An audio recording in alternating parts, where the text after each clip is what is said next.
महाराष्ट्रातील प्रत्येक बातमी सर्वात पहिल्यांदा तुमच्या मोबाईलवर पोहोचण्यासाठी द महाराष्ट्र न्यूज चॅनलला सबस्क्राईब करा। अत्यंत शोकाकुल वातावरणामध्ये प्रत्येकाच्या हृदयामध्ये दुःख आणि डोळ्यामध्ये अश्रू आहेत, भावना आहेत ज्या व्यक्त होत नाहीत। पण हा अखंड जनसमुदाय डोळ्यामध्ये अश्रू, हृदयामध्ये दुःख या ठिकाणी घेऊन आलेला आहे। आपल्या सर्वांच्या मनात एकच भावना आहे की क्षेत्र नारायणपूर मोकळं झालं। आता क्षेत्र नारायणपूर मोकळं झालं याचं एकच कारण की नियतीच्या पुढे कोणाचंच काही चालत नाही। गेले 6-7 महिने आपण सर्वजण ऐकत होतात की त्यांची तब्येत खालावत होती, कधी सुधारत होती, सर्वजण जाऊन भेटून येत होते हॉस्पिटलमध्ये, नारायणधाममध्ये असो।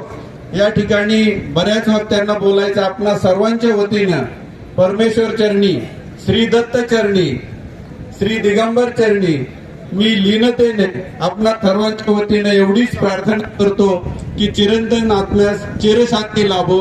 धन्यवाद। या ठिकाणी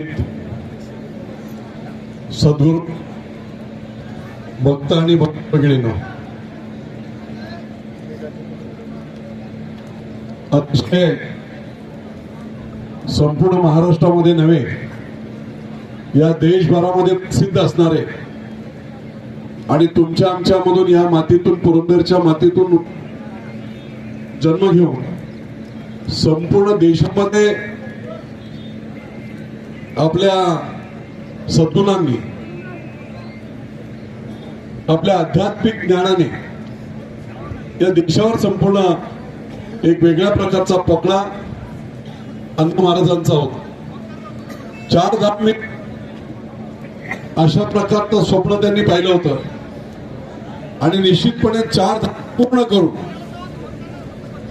त्यांनी आपला संकल्प केला।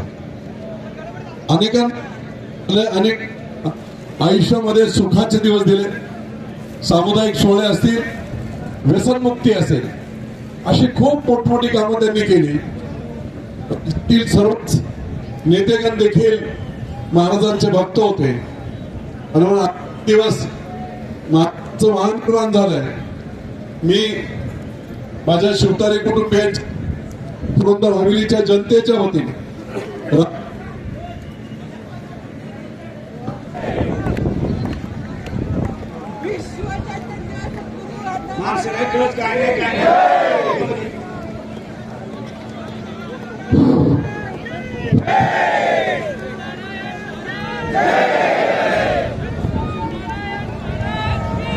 सर्वांनी एक भजन म्हणायचं।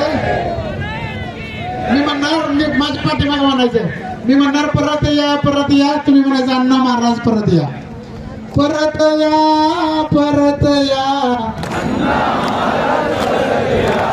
परत या, परत या, परत या, परत या, आमच्यासाठी परत या, आमच्यासाठी परत या, परत या, परत या, परत या, परत या,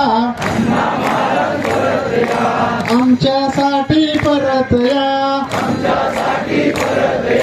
अण्णा महाराज परत या, परत या, परत या, अण्णा महाराज परत या,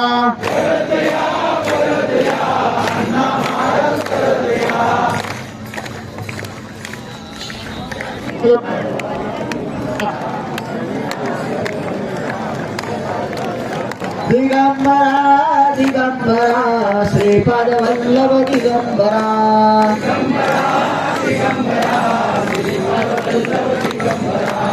दिगंबरा दिगंबरा श्रीपाद वल्लभ दिगंबरा,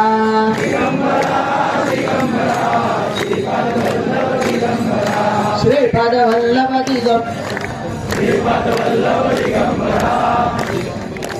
दिगंबरा